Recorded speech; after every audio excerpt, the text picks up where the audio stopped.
Tonight, on the Midnight Train Essential Podcast, we dive deep into the Paris Catacombs. Spooky underground layers of human remains? Oh yeah.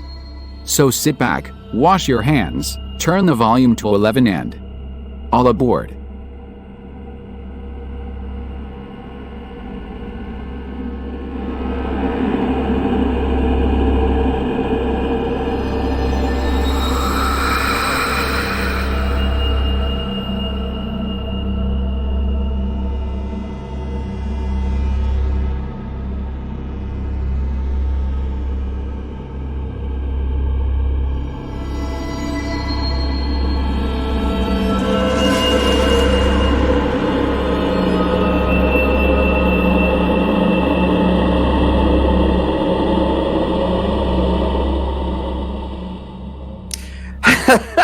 Hello, passengers, and welcome to Season 3, Episode 10, and the fourth quarantine edition of the Midnight Train Podcast, where we bring the dark to light.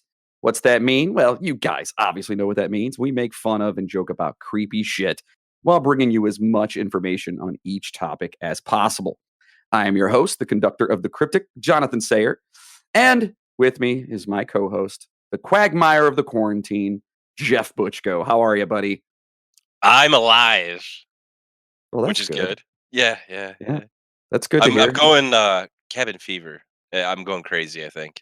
I think most people are at this point, dude. Like, it's just poor people. Well, you know what? Hopefully we make them happy.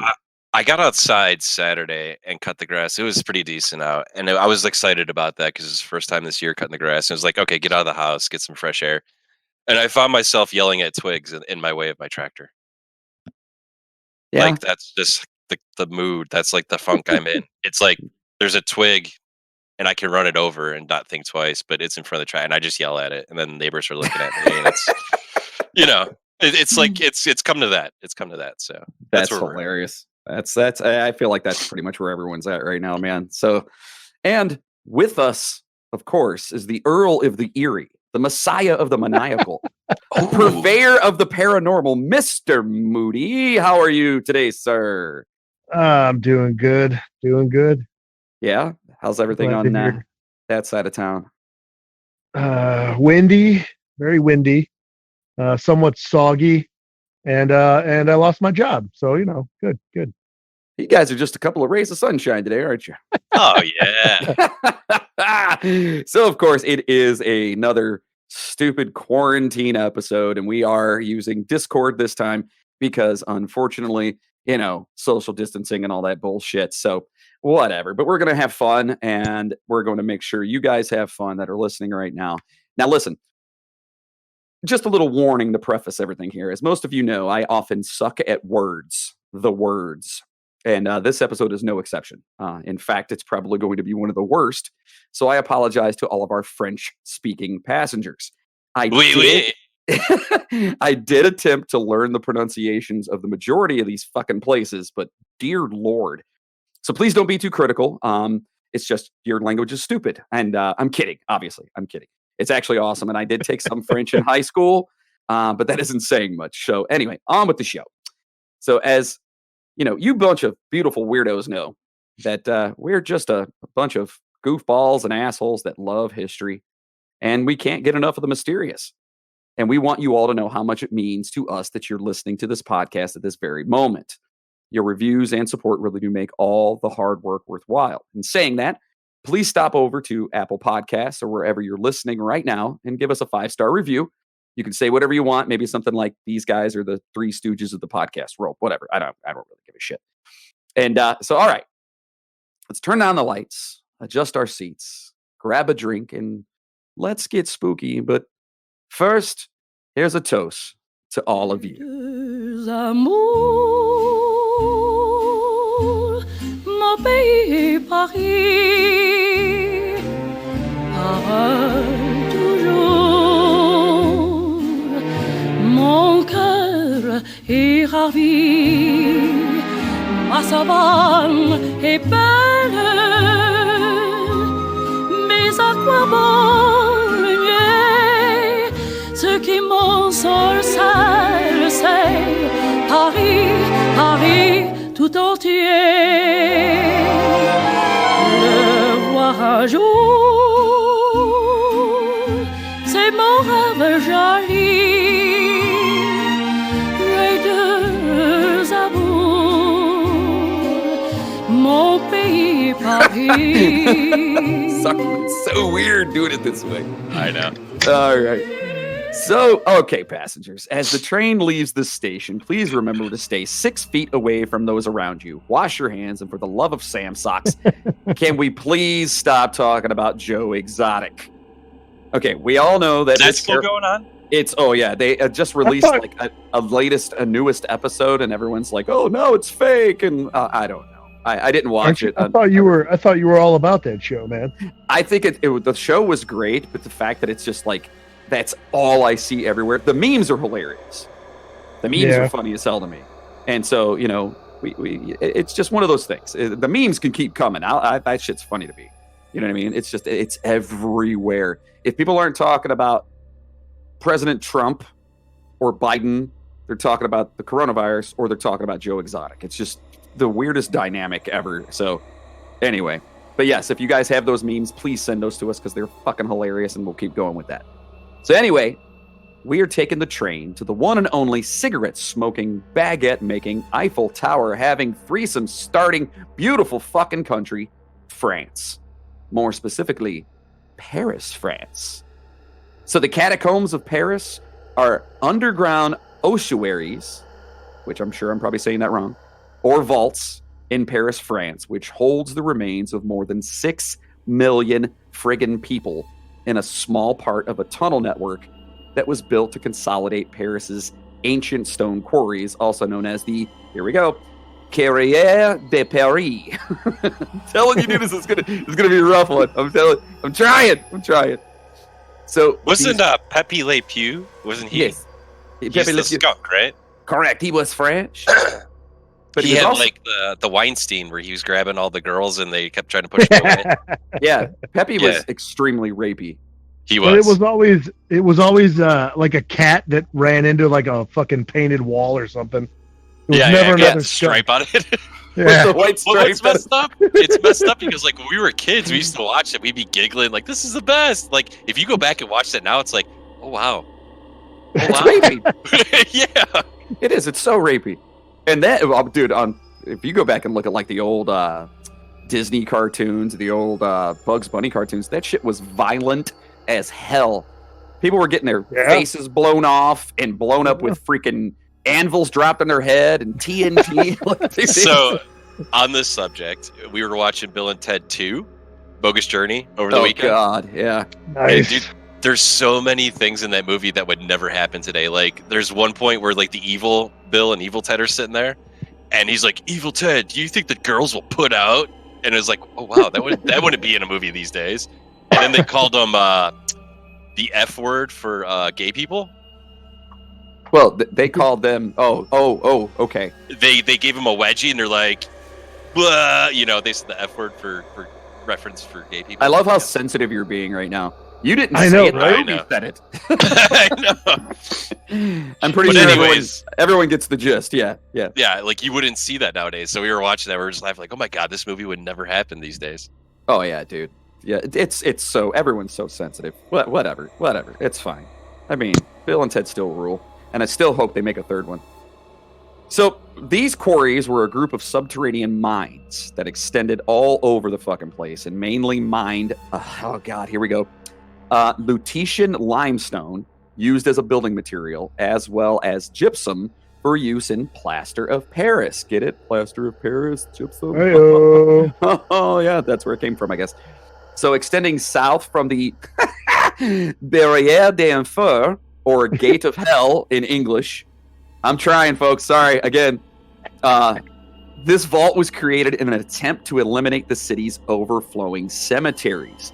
So preparation work began not long after a 1774 series of gruesome St. Innocent's Cemetery basement wall collapses added a sense of urgency to the cemetery eliminating measure. All right, so they were like, we got to fucking get rid of this and yada, yada, yada. And from 1786, oh shit, I lost my spot. There it is. Nightly processions Wow. Where the hell? Hold on. I messed up here. Hold on. I'll edit it out. Jesus. Hold on. What the hell? I'm looking at the pictures of these online. It's pretty weird. All right, I got it. Anyway, It's weird. so basically the walls collapsed, and there was nightly processions of covered wagons transferring the remains from most of Paris's cemeteries to a mine shaft open near the Rue de la Tombe et Sûre. The Saint Innocents is a defunct cemetery in Paris that was used from the Middle Ages until the 18th century. It was the oldest and largest cemetery in Paris, and had often been used for mass graves. So the catacombs remained largely forgotten until it became a hotspot for concerts and other private events in the early 19th century. After more renovations and the construction of, entry points around the public square, which is the Place d'Enfer Richeroux. You like that? It was open to public starting in 1974. Since 2013, the catacombs have been popular among the 14 been extremely popular among the 14 Paris museums managed by the Paris Musées. Although it comprises... That's where all the vampires, they all hung out down there? Probably listening to freaking The Cure. Yeah. Ding, ding, ding, ding, ding, ding, ding, ding. Although it comprises only a... Although it only makes up a small section of the underground Carrière de Paris, which is the quarries of Paris, Parisians normally refer to the entire tunnel network as the catacombs. So this was basically a big mining construct under the ground, and the catacombs was only a section of it.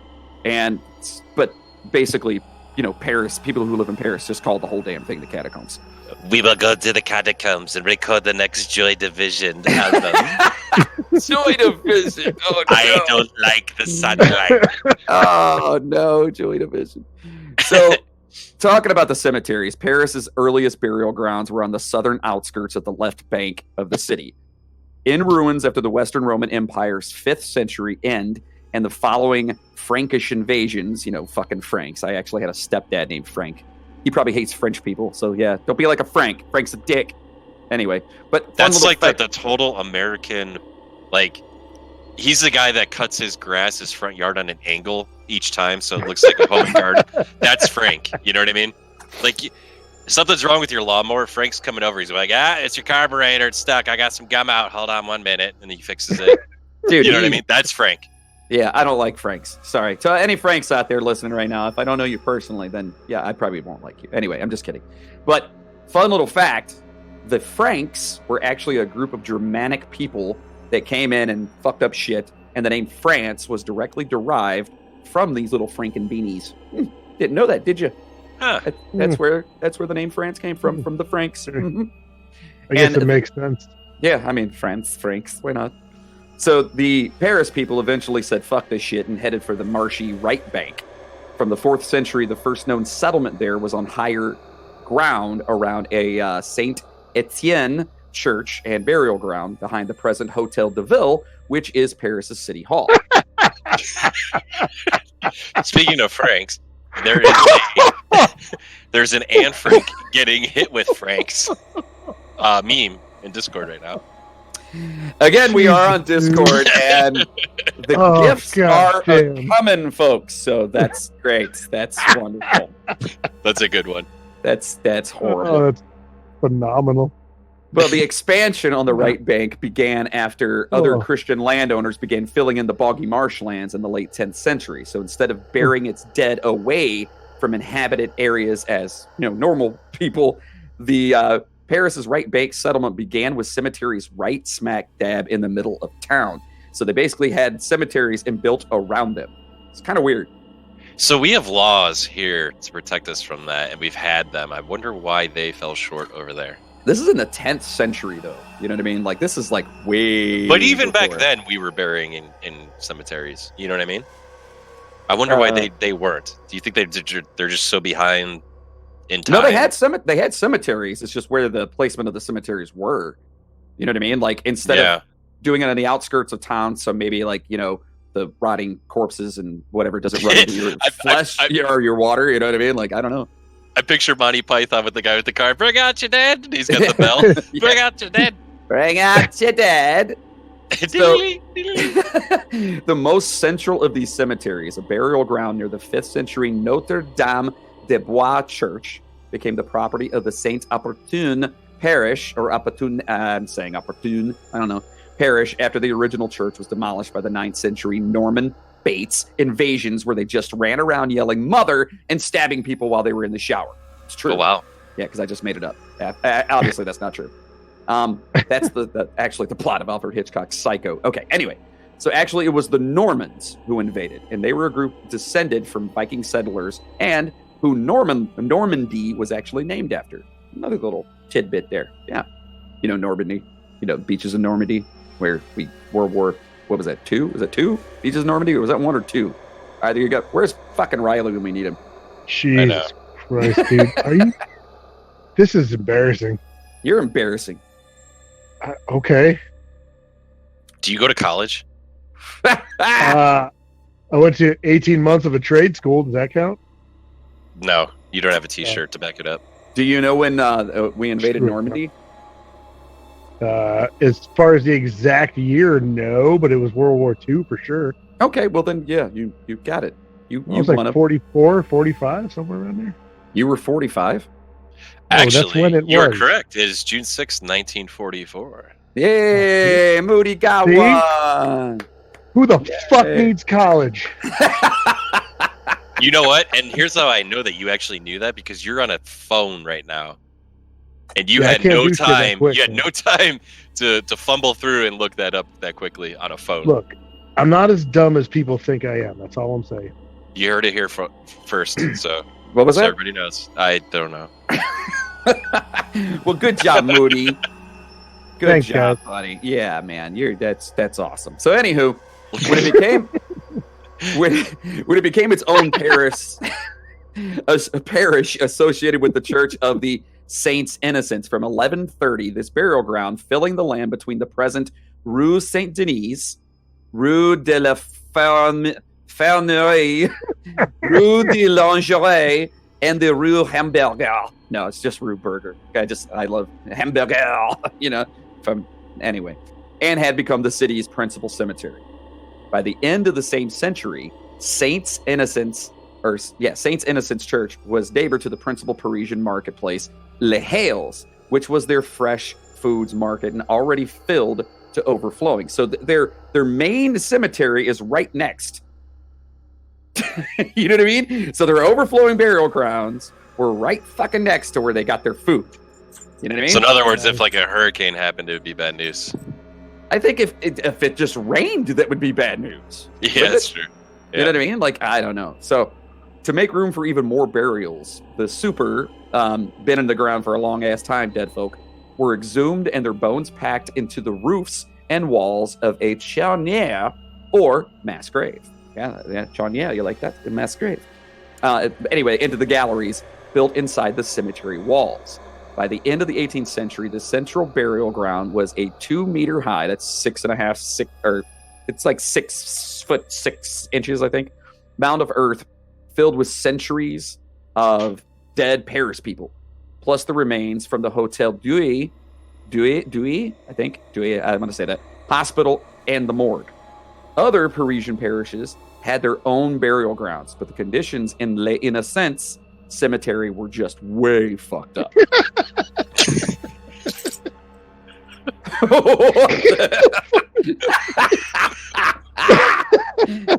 Oh my God, that's Jim Carrey with a long neck saying Holy hi shit. With a girl's bottom half. I don't think my that's a girl's God. bottom half, dude.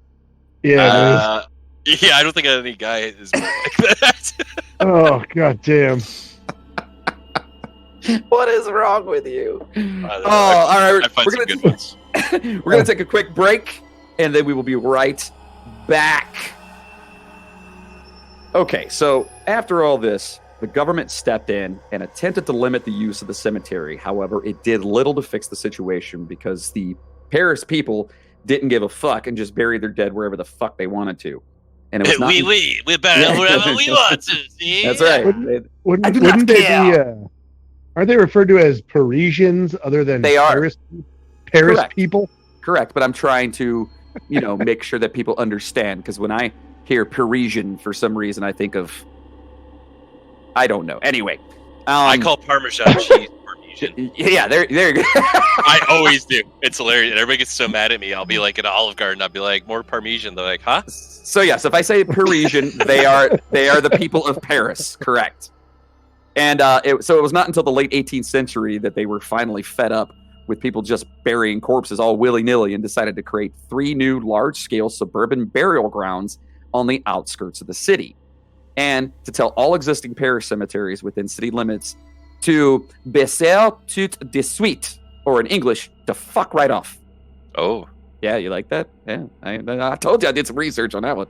Nice. So anyway, so let's talk about these previously mentioned underground Paris mines. So the majority of the left bank rests upon Lutetian limestone, which is the stone, once again, used to build the city, and immediately has me singing "We Built This City" by Starship, which is weird. Or Jefferson Starship, or Jefferson Airplane, or we whatever. Built this city. Knew it was coming. Now it's in everybody's head right now. Yeah. So anyway, the limestone was extracted in suburban locations away from where people resided, which makes sense because they didn't want anyone getting hurt while they were mining, But yet, can I have dead bodies and food are fine, but don't get too close to the limestone for 500, Alex. Like, it doesn't make any fucking sense to me. So, due to the post-12th century, well, it's, you know what I'm saying? You're like, hey, they don't want you messing around with the limestone. You know what I mean? But yeah, no, I got you. Fucking French. So due to the post-12th century shitty mining technique of digging wells down to the deposit and extracting it horizontally along the vein until it was all gone, giggity, many of these often illegal mines were uncharted, and when empty, often left abandoned and forgotten. Paris had allowed the expansion of its suburbs many times over the centuries, and by the 18th century, many of its administration districts were or included previously mined territories. You know what I mean? So basically, where they're building stuff there's mines underneath. Does that make sense? You guys follow me? I got you. Yeah, got you. Right. And also, does anyone else have like a poltergeist vibe kind of creeping off that? Yeah. Yeah. A little bit. Yeah. So the state of the left bank was known to architects as early as the early 17th century to be, how you say, quote, the really shitty. No. But a series of mine cave-ins begin in 1774 with the collapse of a house, which caused King Louis let me see if I can read this right, the 16th, to name a commission. Numerals. Roman numerals, Sure, yes. you got it? Yes, All right. it's XVI, that's 16. That's Rocky 4, right? No, that's not that one, Jeff. No. Different country, dude. Why can't they just put numbers? I mean, why do we need the Roman numerals? Why? Because they're Roman numerals. That was the why? Roman Yeah, time. but There's nothing catchy about it. Like, who gives the funny part about it is Rocky's probably not smart enough to figure out the number of his own goddamn movie. I'm not smart enough to figure it out. Like, I have to ask Blockbuster and be like, yo, which one is this? You got Rocky V. So the House caused King Louis XVI to name a commission to actually investigate the state of all of the Parisian underground, all right? Because they knew they were having a bunch of collapses. So this resulted in the creation of the Inspection of Mines Service. Again, limestone bad, cave-ins real bad, but burial grounds next to the farmer's market, that's fucking fine. Yeah. I don't know. Compost. It doesn't make any. Yeah. Ugh. So the need to get rid of les innocents gave even more attention gained more attention from May 31st, 1780, when a basement wall and a property adjoining the cemetery collapsed under the weight of the mass grave behind it. Uh-oh. Yeah. The cemetery was closed to the public, and all intramuros, which is Latin for within the city walls, burials, were forbidden after this time. The problem of what to do with the remains crowding intramuros cemeteries still had people stumped. So they had, basically, you weren't allowed to do this anymore. You weren't allowed to bury people inside the city walls, but they still had all of these fucking people or should I say corpses, that they didn't know what to do with. So how would they not, like, know what to do? You dig a hole. Like, it's easy. But they don't have the land. That's the problem. Like, there's not enough land there because of all the mines and stuff. You see what I'm saying? Like, dump them in the ocean, tie some bricks around their ankles, and throw them in the water. The mafia figured it out. Why can't they? Jeff, when you I'm run just for saying. president, I'm voting for you. That's all I'm saying. I should run for president. You should. So mine consolidations were still underway underground around the site of the 1777 collapse that had kicked off the project and had already become a series of stone and masonry inspection passageways that were built up to help in reinforcing the above streets. Does that make sense? All the streets and stuff had these mines and passageways underneath. So now they're trying to do. Well, now what? What? Why? What is that? Why? Why is that a thing?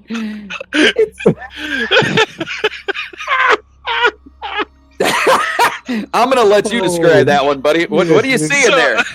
It's a guy, and he's getting blasted in the face with some white liquid, and you're like, okay. And then it zooms away, and there's two cheetahs spitting like milk into this guy's face, and it backs away further, and it's on the nipples of another guy dancing.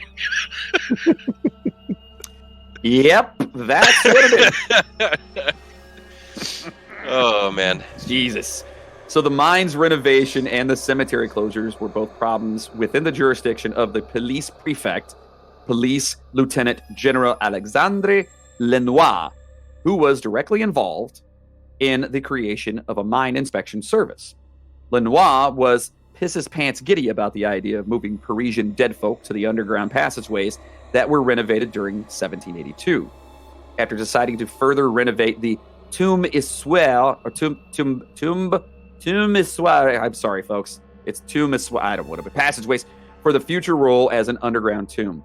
The idea became law during late 1785. Now what? What the shit is that? Oh, no! I just want to take a minute. I want to take a minute, and I want to thank anybody out there that's ever made one of these hilarious gifs, because they're just awesome. It's really disgusting, actually. Like, whoever takes the time to do this is all right in my book. Oh, God. So a hole within a wall above one of the main passageways was dug to bring down Les Innocents' unearthed remains, and they themselves were transformed into a macabre museum for all the headstones, sculptures, artifacts, and other creepy shit recovered from the former cemetery. So beginning from an opening ceremony on April 7th the same year, the route between Les Innocents and the Clos de la Tombe Issoire, okay, that's all where right, they're being put, became a nightly procession of black cloth covered wagons carrying the millions of Parisian dead. Okay, so you got that? You got what I'm saying? All right. Spectators were quoted as saying it was bad enough seeing them move the remains, but did they have to play 6 Feet Deep by the Geto Boys on repeat? Yeah, that would have been awesome, but they didn't. Not a lot of people will get that reference. They're gonna have to look it up because that song's freaking awesome. I was actually listening to it while I was writing this. But it would actually take 2 fucking years to empty the majority of Paris' cemeteries. So for 2 years, black cloth-covered wagons were carrying just dead bodies to this other spot. That's insane. That's almost as long as it takes for Ohio to fix a road, but still, like, it's just, like, that's insane. You know what I mean? Anyway. So cemeteries whose remains were moved to the catacombs included Saints Innocents, which is the largest, with about 2 million people buried over 600 years. 2 million? Yeah. 2 million people. Lot. Yeah. That's a lot. Saint Etienne de Grèce, which is one of the oldest. Madeleine Cemetery, Arensis Cemetery, which was used for the victims of the French Revolution, and the Notre Dame de Blanc-Manteau. Manteau. Whatever, I'm trying, folks. But yeah, so all these places all went to the catacombs. So that's where it was. So now, if you've seen pictures of the catacombs, which, Jeff, we were talking about it earlier, they Yes. literally have the skulls and bones of people on the walls throughout this entire thing. It looks like something you'd see on Game of Thrones, like when they're going through the tombs and whatnot. It's just all the walls are made from bones and skulls, like mortared together. Right. So let's Pretty talk about the guy that actually like helped to construct this thing. So in the first years, the catacombs were just a disorganized bone repository. So they just had bones laying around all over the damn place. But Louis Etienne Hercat de Thury, director of the Paris Mine Inspection Service from 1810, went in and had renovations done that would transform the passageways into an actual mausoleum, so people would actually come and visit the thing. In addition to stacking skulls and femurs into the patterns that people can see today, he uses many of the cemetery decorations he could find, formerly stored at the Tombe Issoire property, and a shitload has disappeared after the 1789 revolution. And so he used all this stuff to accent the walls of bones. So he wasn't just putting bones up all whatever. He was trying to make it like an actual, almost like an art piece, you know? Yeah. So there was a room dedicated to the display of the various minerals found under Paris, and another showing skeletal deformities found during the catacombs' creation and renovation. Creepy-ass Louis Etienne also added monumental tablets and archways with ominous warnings inscribed in them, and added stone tablets bearing descriptions about the history and necessity of the ossuary, which is the grave, whatever, to ensure the safety of eventual visitors. It was walled away from the rest of Paris's left bank's already big-ass tunnel network. So this dude literally went in and made a bunch of creepy shit, like monumental tablets and warnings on them and stuff like that, just to kind of fuck with people. So it's not like it was eerie enough to have 6 million dead people parts put all over the place. Could you imagine the smell in that thing? Oh, initially, yeah. Oh, yeah. God. I mean, now it's probably nothing, but like when they first put that whole thing up. And did they have embalming back then? I don't know. That's a good Google there. So yeah. So I don't know if they had embalming or not. I mean, obviously, I should have looked that up before I even asked the question. Let me look. Yeah, find out embalming, and this was in 1810 actually. Hold on, I'm seeing when it started. Introduced. Physician in New York in the 1850s. So this was before embalming. Yeah. Ugh. Wait a minute. Come down to my stinky camera. Oui. What were you saying, Moody? Nothing. I just I caught myself before I asked a dumb question. Never mind. Oh, nice. But there's no dumb questions. Oh, this one was fucking dumb. That's why I stopped myself. So now, according to Wikipedia, and of course, you know how much we love Wikipedia, here are some cool little tidbits about the catacombs, all right? So during the French Revolution, Philibert Aspart was a doorman at the Val de Grace Hospital. On a mission to fetch a certain liquor from a cellar, Philibert actually ended up entering the Paris catacombs instead, walking around the pitch-black catacombs alone with just a single candle. Philibert became incredibly lost and confused. Many believe he may have been intoxicated at the time as well. Philibert's candle blew out, making his vision completely black. Well, at this point, it was virtually impossible for him to escape the darkness of the catacombs. His body was not found until 11 years later, when a group of cataphiles, which are cave people, right? Isn't that what those are? Like spelunkers? Not pedophiles, Jeff. Cataphiles. I know. I just thought it was funny. Funny play on words. Okay. They uncovered it. So they identified him by the hospital key ring hanging around from his belt. And Aspart is buried in the catacombs in the exact same place where he died, with a tombstone describing his death. So the cataphiles and catacomb folklore tellers say that each November 3rd, Philibert's ghost haunts the labyrinth of the catacombs. Yeah. So during 1871, communards, which I had no idea what that was until I did this one, which was a radical socialist and revolutionary government that ruled Paris from March 18th to March 28th in 1871. Yeah, that's 10 days. They killed a group of monarchists here. So that's kind of fucked up. During World War II, Parisian members of the French resistance used the tunnel system. And the Nazis established an underground bunker below La Cie-Montagne, a high school in the 6th Administrative District. So they were in these things as well. So Nazis have been in this thing. Like, it's been used a lot. I mean, from a war tactic, it makes sense. Who the fuck's going to go down there? You know what I mean? Right. Well, yeah, you're holed up pretty well. You know what I mean? Right. Like that's, right. Speaking of holes, during 1974, the film The Holes was set within the catacombs of Paris. During 1950... Go ahead. It was filmed there? Yeah. Oh, wow. We'll have to check that out. Yeah. During 1954, the film Father Brown had pivotal scenes set with the catacombs of Paris. In 2004, a group of police officers were exploring, this one's pretty awesome, were exploring a part of the Paris catacombs restricted from public access. They began to uncover very fucking weird things. First, they found a PA system with pre-recorded guard dog barking noises playing. What? Yeah. Then they found 3,000 square feet of galleries, so like just fucking pictures and shit, wired for phones using pirated electricity. The officers found a bar, a living area, workshop, lounge, and even a cinema with a room enough to seat 20 people. The cinema seats had been carved into the stones of the catacombs. And the creepiest part was they saw cameras on the ceilings recording them.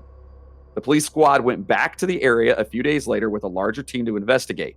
Everything they had found, from the phone lines to the Paris Catacomb cinema, it all had vanished. The only thing they found was a note that read, "Ne cherchez pas," meaning don't search. Oh. That's kind of fucked up, man. Yeah, it is. Now, whether it's true or not, but they claim that this is true. Okay, mais oui, So, have any of you guys seen the film As Above, So Below? Oh, I've heard of it. I haven't seen it though. I know what you're talking about. Yeah, Moody, I would assume that would be like one of those. That sounds like right up your alley. It's one of those. It's one of the ones like I see it all the time when I'm flipping through, and I'm like, I should watch it, and I never do. Oh, okay. I haven't seen it yet. No. Well, it was released in 2014, and it was the first production that secured permission from the French government to film in the catacombs. They aimed to use no alterations to the environment, with the exception of a piano, and a car, which were hauled into the catacombs and set on fire. So yeah, they're the first one that actually got the French government. So, which is funny to me. That means that the other films that filmed down there never did.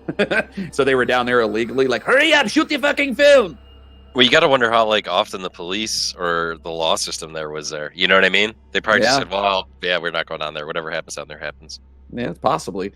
So the last one I got here, I'm pretty sure, is during 2000. Oh no, I got a couple more. Okay, sorry. During 2015, Airbnb paid £350,000 as part of a publicity stunt, offering customers the chance to stay overnight in the catacombs. That would have been amazing. Can you imagine that? Yeah. I would have done it. Yeah, why not? I am not afraid. I'm kind of. Anyway, in August 2017, thieves actually broke into a cellar from the catacombs and stole more than 250,000 pounds of wine. And I don't mean like actual like pounds. I mean like the money system of wine. So they stole a shitload of wine. So anyway, who would put wine down there? Apparently someone that, I don't know. I don't know. Maybe it belonged to the city and that's where they were using it. Probably the perfect place to store wine, man. Temperature and everything. Yeah, that's like the coolest wine cellar ever. Yeah.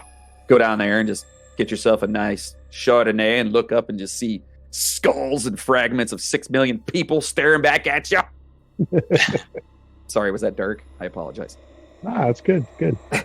So although the catacombs offered space to bury the dead, they presented disadvantages to building structures because the catacombs, again, are directly under the Paris streets.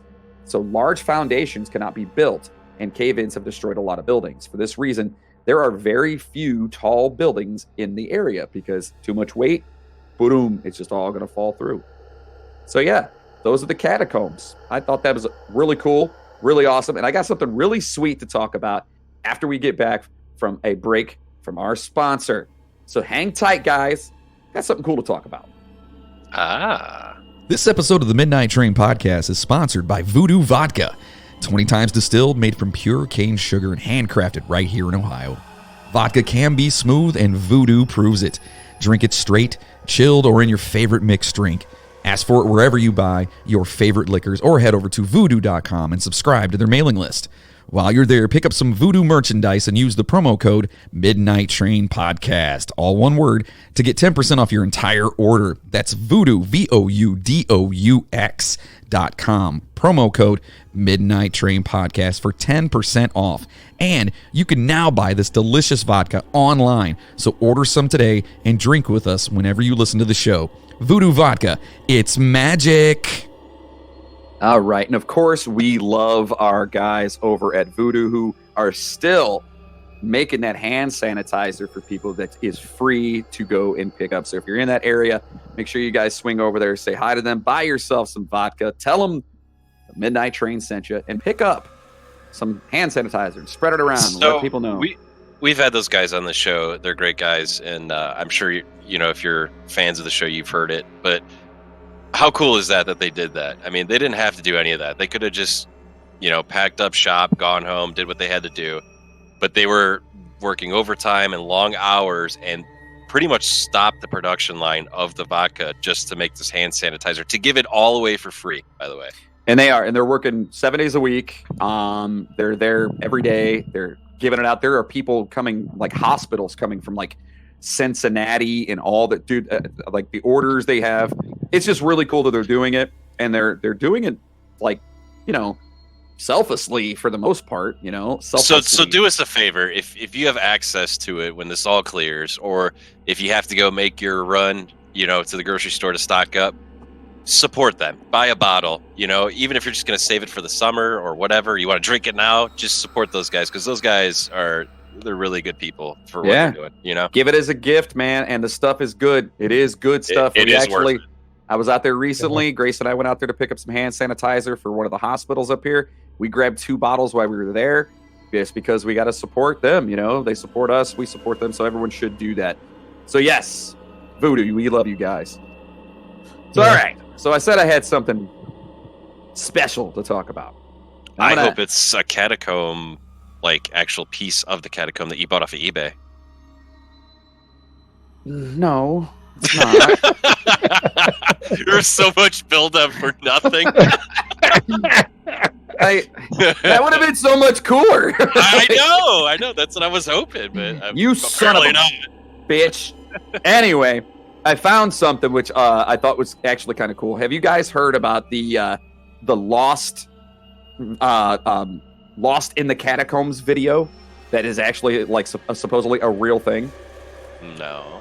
All right, so check this out. I was doing some research, as I always do on these, and this actually comes from the 13th Floor .tv website, 13th Floor. And I'm going to kind of read this verbatim just because it's pretty awesome, but you can actually do the research on this, and you can actually watch the video. So it says, long before it gained worldwide viral notoriety, the footage you're about to see, which obviously you can look online and check it out, and I'll put a link in the notes, was part of a documentary which aired in slightly different versions on multiple TV networks in the early 2000s. Most notably, a Halloween special on ABC and Scariest Places on Earth on the Sci-Fi Channel. The original film, directed by Francis Friedland, included segments of camcorder footage shot in the vast and ancient catacombs of Paris in the early 1990s by an unidentified band whose camera was allegedly discovered many years later by an anonymous group of illicit tomb explorers known as cataphiles, as we talked about earlier, not pedophiles. By the way, fuck pedophiles. I hate pedophiles. Anyway, so those who found the camera, caked with dust and mold but still intact, claimed the contents of the tape inside were both terrifying and tragic. Now remember, before we go any further, I know it almost sounds like a Blair Witch type thing, but they're literally like they're in the catacombs, which is already screwed up. It's not like you found a camera where people are making, you know, the forest spooky, or you know what I mean, or you're literally in a place that's just absolutely macabre as fuck. So anyway, just putting it out there. So Friedland's film reveals how the unnamed explorer is becoming increasingly disoriented as he moves through the passageways of crumbling stone and human bones, illuminated only by the camera's light. With each new turn of the subterranean labyrinth, it's soon apparent the man has no idea where he is or how he's going to get back to the surface. Now again, we talked about the one guy who worked at the hospital that went down there, got lost, and they found him 11 years later. And that is an honest-to-God true story. You can actually find his grave site if you go to the catacombs, okay? So it's not unimaginable for people to go down here and get lost. All right. So in case you're unfamiliar with the history and hazards of the Paris catacombs, you guys can go back and listen to what we were talking about and all the crazy stuff that happened. So the catacombs are just a vast city spanning all over, it's like 200 miles, by the way, is how massive this is underground. And again, the whole thing is called the catacombs. And anyway, so now the really scary part, it says, over the course of more than 3 centuries, countless numbers of people have ventured into the so-called Empire of the Dead, which has been a popular tourist attraction since the late 1800s, as we discussed. But several adventurers who either slipped in through the main entrance, which is the Barrière d'Enfer, like we said before, the Gate of Hell, or one of several secret unofficial entry points said to connect to certain metro tunnels or city sewers, and they were never seen or heard from again. So that brings us back to this guy, whose disturbing video has been the source of speculation, controversy, and more than a few nightmares for more than a decade and a half. Since Friedland's documentary first aired, the footage has been discussed and analyzed on dozens of paranormal websites and was recently featured on Zach Bagans' TV series Ghost Adventures. The footage... Yeah. The footage may also have inspired the found footage film As Above, So Below that we discussed about earlier, some of which was filmed in or near the same tunnels where the explorer's lost camera was discovered. While the true origins of the footage have yet to be confirmed, skeptics have dismissed the video as fake, likely staged by the creators of the TV special or possibly by Friedland himself. But others claim certain mysterious sounds can be heard on the tape after digital enhancement. What the fuck?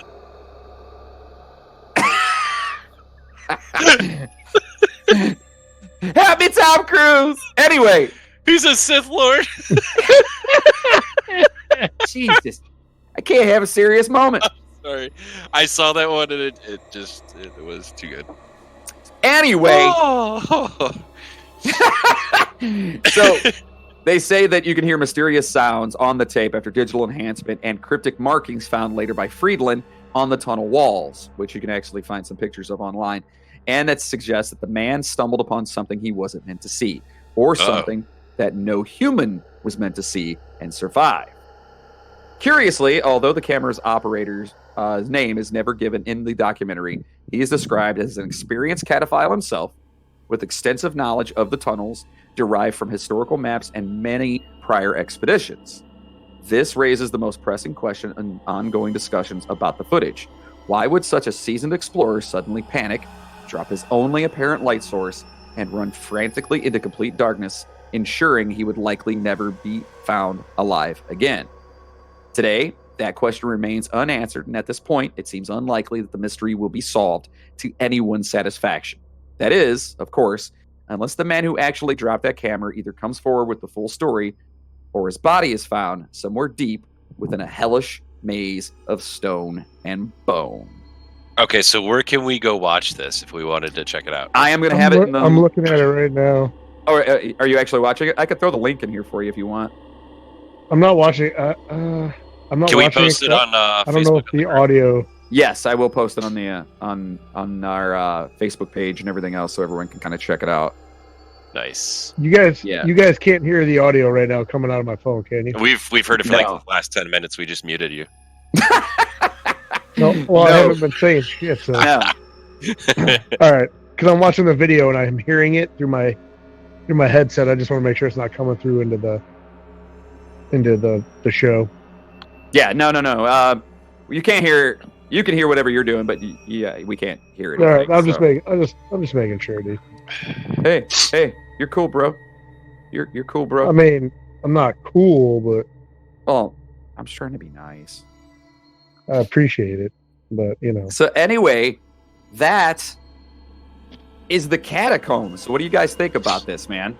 I want to go there. Well, how cool would that be, like, to just go and like check it out? You know, like in person. What I love about it is that, you know, we talk about a lot of stuff that has like zero credence to it.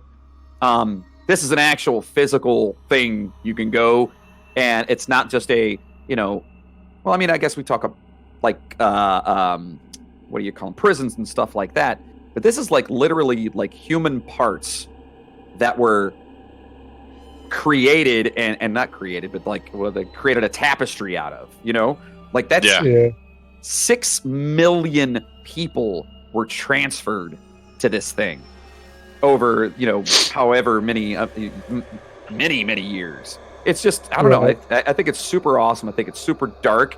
It's great how they took something as I guess depressing as death, but then they turned something really awesome out of it. You know what I mean? Yeah, it's definitely cool, man. Yeah, so I don't know. I'm surprised it's like it is preserved though. Like I'm really shocked that like they were not like, you know what I mean? At one point they were like, okay, this is just messed up, and demolished, all of it and did something with it. You know what I mean?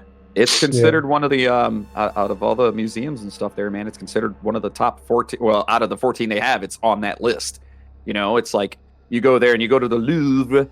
Like you want to go to the catacombs, and I really didn't know as much about it. Well, obviously anything about it until I started doing research on this. And I just think I don't know. It's probably on my top 5 of places that I have to go before I die. I didn't know anything about it. Like when you mentioned man. we were gonna do it, and I was just like, I've never even heard of it. I know nothing about it. So it is cool. It's cool. Yeah, it's very awesome. You never heard about it before this? No. Huh. No clue. Right on. Well, some of us are more, cultured. Yes, thank you. I mean, you could call it that, I guess. That's one way to put it. I'm just teasing your nipples there, buddy. No, but again, I've heard about it, and I didn't really know what it was. To be honest, I actually, I know it sounds bad, but I thought there was more of a like a weird, grotesque, like total fucked up history with it, which it is. Don't get me wrong, like that is pretty fucked up. But I thought it was more like, I don't know. I thought there was something else to it, like when you talk about Vlad the Impaler, where he impaled everybody, and there was a mass murder, and they put the, you know what I mean? Like, I guess that's kind of where my mind went. So when I was reading this, I was like, okay, this is still pretty fucked up, but it's not as fucked up as my mind is, and that says something about me. So yeah, I'm not exactly the quickest. I'm sorry. I mean, that's one of those things though. Like in this day and age, you really can't fathom something like that happening, because that would never fly. Like if someone was like, I got an idea, let's just take all these dead people and put them in the walls. You know what I mean? Yeah. So it's kind of hard. It's kind of hard to fathom that, like, that was the thing that they did. You know what I mean? Yeah, I think the closest thing that we even have remotely to that here in the United States is that they, like down in New Orleans and stuff, they have the bodies buried above ground, right? Yeah. Yeah, and then some mausoleums and stuff like that. But for the most part, I don't think we have anything that's as I don't want to use the wrong term, because I personally think it's really awesome, but I think it's a little bit, I guess, for our culture, risque, if that is that the right terminology? People would be offended. Like, let's get real. Right. Yeah. It would be offensive. There's dead bodies. Oh, they had feelings. Right. Blah, blah, blah. You put my mom in a wall? Yeah. Yeah. So I don't know. I just thought it was really cool, and hopefully everyone else out there thought it was really cool. But you know what's not cool? When Jeff doesn't have something to hate. So let's ask you, Jeff, you got anything to hate? Yeah. I mean, okay, so recently I actually made a post on Facebook about this. I'm really, really tired of every commercial and ad spitting the word essential out every 2 seconds. It's getting to the point where it's like, shut up. Like, we get it, It's also kind of derogatory for those people that. But what they're doing is it's a marketing thing now. They've taken it and made it a marketing thing where, like, adding value. The word value used to be like the big marketing word before all this. Now the big marketing word is essential. So it's like, I'm Bob and I fix windows and I'm essential. And I'll come fix your window and with social distance, but I'm essential. We're marked essential, so get your Essential Bob window fixed today. It's like, shut up. It's like You know? formerly being part of the Better Business Bureau, and now you're essential. Yeah, yes, and everybody's doing it. Like Gotta have everybody. a sticker on your window. Yeah, like Best Buy, the place I love, which we've done skits on before. Yeah, but, oh god. it's like the Geek Squad. Like, you can't print during your stay-at-home quarantine? Well, call the Geek Squad because Best Buy is essential and the Geek Squad is essential. We'll follow all the social distancing guidelines because the CDC says we're essential. Essential Best Buy, we're essential. You know what I mean? It's like, it's just, it makes me so mad. It is true, and it makes honestly, it really pisses me off that like so many people that I know, very close friends of all of ours, have lost their jobs. I mean, hell, Moody just recently, got laid off or whatever it is, and so what? They're not essential. Is that you know what I mean? Like they're not important. Is what that sounds like to me. Like I get what Northeast they're trying Factory to say. Direct, like Northeast Factory Direct, the furniture fucking store, right? They're on. I saw it on the TV on a Saturday. It was like a morning, and they're like, "Oh, this is Alex from Northeast Factory Direct, and he's got hot tubs and blah blah." And he's like, "Hey, how's it going, Roy? We're essential, so if you want to get a hot tub, we'll essentially install that hot tub." I'm like, "Shh, we got it." Like, I want to throw the remote at the TV. It's everywhere you look and go is essential. Yeah, it is pretty stupid, man. I have to 100% agree with you. And again, I think it's just bad verbiage on behalf of whomever decided to call it that, because it's. But then again, I guess any word you use at that point in time, someone's going to get a negative connotation from it, just because unfortunately, so many people are out of work, and it does make it sucks. It sucks. Here's what I'm waiting for. You know the movie Scanners, where heads explode, right? Yeah. Uh-huh. So my head is going to explode the minute that White Claw comes out with Essential Punch, the flavor. Right? Essential. Then as soon as I see that, my head is just gone. Done. I'm gone. Essential Punch. Now listen, passengers. It's gonna happen. Somebody has to be able to create an Essential Punch flavor of a White Claw and send it on our Facebook group. Somebody has to do that now. Yes, please, so I can barf. And you might as well put it in Baby Yoda's hand and potentially on top of a Tesla. I think that's... No. Put Baby Yoda in the car seat or the back seat of a Tesla on fire on autopilot. There you go. That is your task at hand, passengers. All right, Jeff. Well, I think that we both agree with you on that one, for sure. What do you think, Moody? Yeah, I would. I'm pretty much right on board with all that shit. What? He puts an essential GIF on Discord. Really? And it's waiting guard. Yeah. We got $5,000. We got $5,000. I know that wasn't if the part, Benjamin were an ice cream flavor, he'd be essential.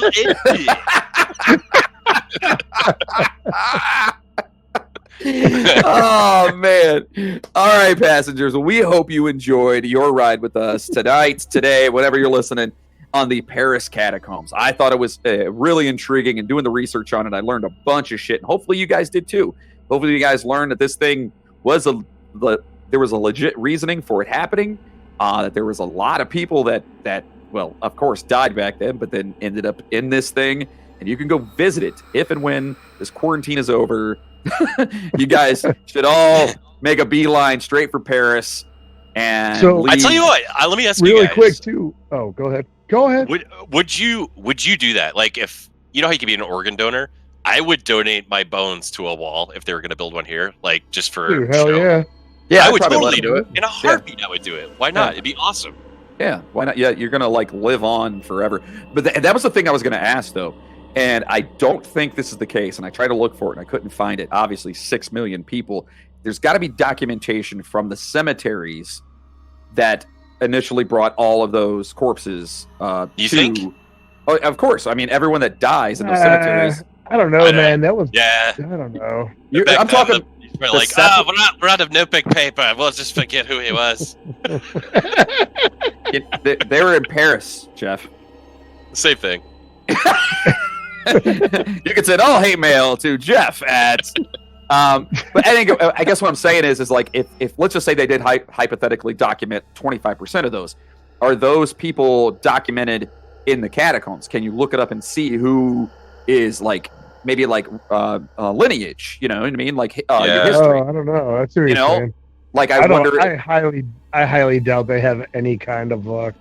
I You know do what I too. mean? To be honest with you, I couldn't find anything on that, but I think it'd be kind of cool. Like, you know, you go to like Pearl Harbor or whatever, and you can actually look up people that have passed away in there. And you know, when I was there, I was looking at all the names to see if I was related to anyone. It'd be kind of cool if you had, you know, Parisian ancestry. That if you could go there and be like, oh crap, one of my, you know, relatives is in there. I'll tell you what, I just got an ad on my phone. I'm looking at it now. It's from 23andMe. It says, we are essential, and we can essentially find out if you're linked to the essential catacombs. So I don't think that. I guess they think just that swab it. They swab the skull, then they swab your mouth, and they tell you if you have ancestors there. Well, I'm gonna do some research on that. But yeah, I thought this was a cool ride. Hopefully everyone else did too. Do not forget to head over to the midnighttrainpodcast.com. Remember, that is the midnighttrainpodcast.com, and sign up for the Midnight Bonus Train to access all kinds of awesome tidbits you won't get anywhere else. Like, you know, our drunken movie reviews that we keep failing on. Yeah. And at our website, you can buy some super sweet merchandise. Buy some merch, especially now because Moody's not working. Right, Moody? That's right. I am poor. And we will donate 10% of every Look, sale. my kids need to fucking eat, man. Well, if you guys pulling on don't some buy merch, heartstrings there. if you guys don't buy merch, you're responsible for the death of my children. Wow. There you have it, folks. Wow. And they're gonna end up in a goddamn wall because of you people. You know what they're gonna say? You know they're gonna look at you and be like, Dad, why didn't you work at an essential business? Wait, no. Teenage kids are going to be like, we knew you weren't essential. Yeah. That's what they're going to do. Yeah, little bastards. So, again, when you buy some merchandise at our website, we will donate 10% of every sale to the National Association on Mental Illness because, of course, mental illness is not funny. However, you can sign up to our Facebook group, which is awesome, and a chance for us to talk to all of you guys outside of the podcast. It is so much fun in there, and we get so many memes and just crazy shit. Like every day I wake up and the first thing I do is go, I wonder what somebody put in there, you know, and it's always funny. Can we set like admin rules so we can't get any more fucking cat posts? Because I'm really getting tired of the cat posts. Oh no. Oh no. I'm really, you know, like I start my morning off, like my newspaper is Facebook, unfortunately. So like I start my morning and I scroll through and I see all this cat crap from the Skeleton Sisters. I'm like, you know what? This just ruined my day. No more cats. No more cats. You know what, Skeleton Sisters? I think more cats are now involved. No more. Yeah, I think. No, because they will. They'll flood it. They'll flood it. So there will be a link in the description where you guys can go and join that. And, you know, don't forget to send us your creepy shit you got laying around. You know, or whether, I don't really care what it is at this point in time, as long as it is sanitized. And it's, you know, nowadays, don't be sending something that, anyway. So you can send that stuff to the Midnight Train Podcast at P.O. Box 38206, Olmsted Falls, Ohio, 44138. And of course, we will talk about it, and especially you on the show. So, you know, and people keep asking how they can keep us going. Well, the best thing you guys can do is like, subscribe, and rate us on your favorite podcast platform. And most importantly, share the Midnight Train to everyone. Word of mouth is how we're going to keep getting more passengers, and how Jeff's going to keep putting more gifts on. Oh my God. That is creepy. Oh my God. Anyway, you guys really do. You guys, the reason we do this, man, honestly, we could probably call each other on the phone and make each other laugh, but we do this because you guys are into it. You guys follow it, and we get all these cool responses. So thank you for honestly breaking up this monotony of a life that we have right now, because I go to work and I come home. That's it, which I'm probably sure that's like 99% of the people out there right now. The other 1%, you're an idiot and you're going to fucking cause. Anyway, so again, we want to thank you guys so much for hanging out. Anything you guys want to say before we close it out here? Yeah, just, thanks for hanging by us. This is our 4th episode in quarantine. So obviously production value is not there. Obviously a lot of the content is not there. So we're doing our best with what we got and the cards we're dealt currently. So I just want to thank everybody for continuing to listen, continuing to support us. And as soon as this stuff clears up, guys, we'll have really good stuff for you again. I promise. Video, all that stuff. Absolutely. And what are you thinking there, Moody? You got something you got something you want to say there, sweet titch?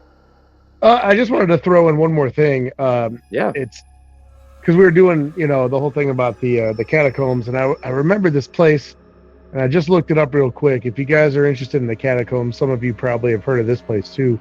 It's called the Sedlec Ossuary, and it's in the sounds familiar. It's in the Czech Republic. They also call it the Bone Chapel. Oh, okay. And it's a church that's in like a cemetery or something like that, I believe. And it's basically, you walk inside, there's like the centerpiece or whatever is this massive chandelier made out of human bones. And the whole place, the whole place is decorated with like skulls and bones and things like that. They said as many as 70,000 bones of as many as 70,000 people are in this place.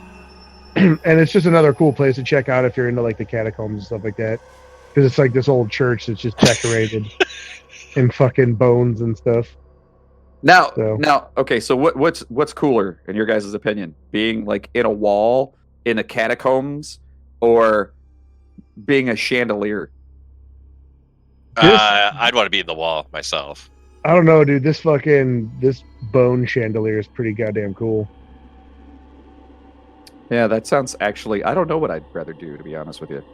I don't know. I have a question. Oh, what shit. is next week's episode? Well, Jeff, I'm so glad you asked. Because, in all honesty, I want Moody to pick next week's episode. And I was thinking about this. Ooh, I like this. So what we're going to do is we are not going to disclose what next week's episode is. Like, I had a couple of them that I wanted to do, but I was thinking Moody's still kind of, he's the new guy, and I want him to come up with an episode for next week. And obviously we'll do all the research and make it all happen. But I want Moody to figure it out. So and what we'll do is we'll post it. Or do you want to make it a surprise, Moody? What do you want to do? Let's I think you should give hints. Like periodically. Yeah, I was gonna say we'll make it a surprise, but we'll kind of drop some clues nice as the week goes on. Sounds awesome. That's what we're gonna do. So you guys pay attention on our social media, Instagram, Twitter, Facebook. Make sure you're following us all over the place, because we're gonna be dropping hints on this stuff. Plus, we always say hi and whatever. And please feel free to say hi to us, because we love that kind of stuff. You can always email us too at themidnighttrainpodcast@gmail.com. Just to say whatever. Tell us if you like the show. Tell us if you hate the show. Just don't be a dick. That's all. So, on behalf of myself, Jeffro, and Mr. Moody, we would like to say thank you again for listening. You guys stay safe out there. And as always, choo-choo, motherfuckers!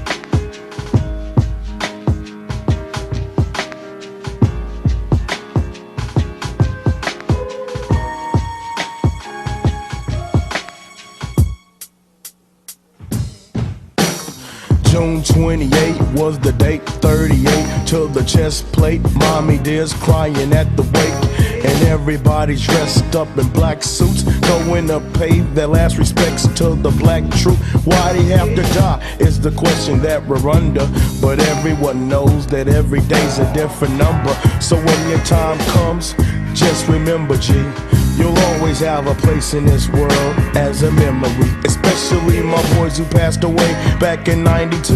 Best believe that all the boys in the hoods got love for you. Wherever we go, wherever we be thinking of how we hung in the club, smoking and drinking.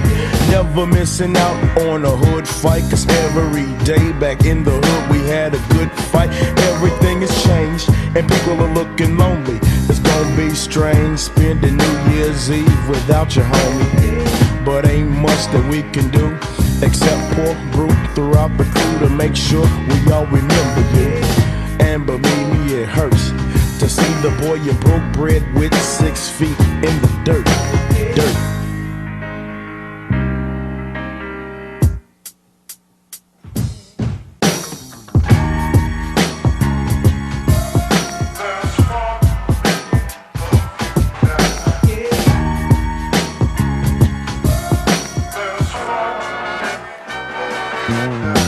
Another homie got smoked, but it's no surprise. Everybody's tripping cause the boy was too young to die. A sad sight to see my homie take his last breath. Everybody's tripping cause they can't accept my homie's death.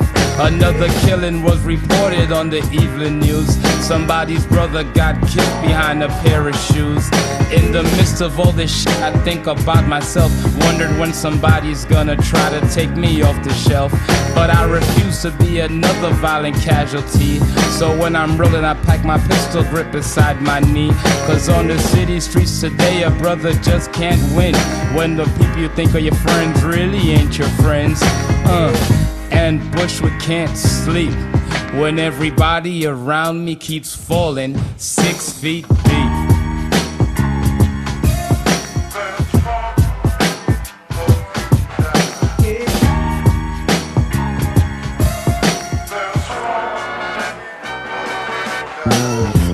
As deep inside of everybody grows as they approach to see the body before the casket closed. The person standing next to me had snapped the flick. Once I seen the casket closed, I knew that that was it. The whole entire family spoke on his defense. The choir sung our songs to make us reminisce. And during all the singing, I broke down myself when I looked and seen the family that my partner left. And then the choir broke into its final song, thinking to myself the worst is yet to come. Everyone was headed for the final flight as we creeped along the gravel on the burial site. The director said his words and there was not a sound as they lowered my little partner toast inside the ground. Everybody dropped their flowers on the coffin top, and then the worker lowered the concrete block, and that's deep.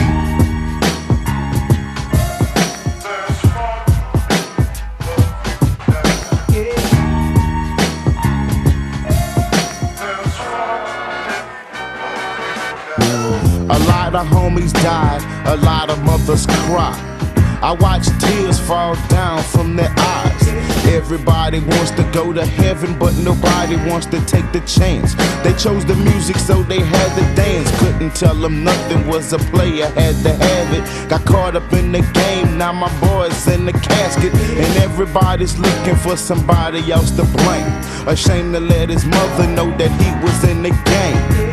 We used to kick it on the Ave at night, coming up, trying to have the finer things in life. But now my boy's gone, I wish he was at home. I wish he wouldn't have never fell victim to the clone. So when I drink a brew for you, I pour some on the block, son.